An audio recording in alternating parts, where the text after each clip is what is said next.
Magandang gabi yun, mga bigat. Ito po ng duty niya aming konsyal.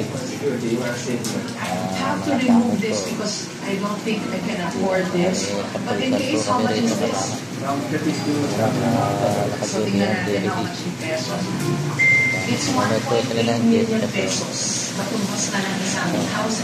Duty, kasama namin partner. Ating kapalitan.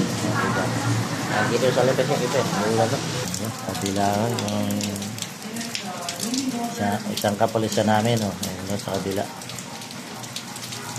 talagang maulan kaya medyo madali makantot. Ayan po mga bigan, ayan po yung isa, iba-hibali po sila. Ayan kabila po, ayan malakas ang ulan. Ayan, hindi ako makalabas. Ayan yung kanto namin, tahimik na. Wala na yung isang tanod dahil sa natin partner ako magkalabas po. Sige po, babay na ho at magandang gabi na ulit. Bigan.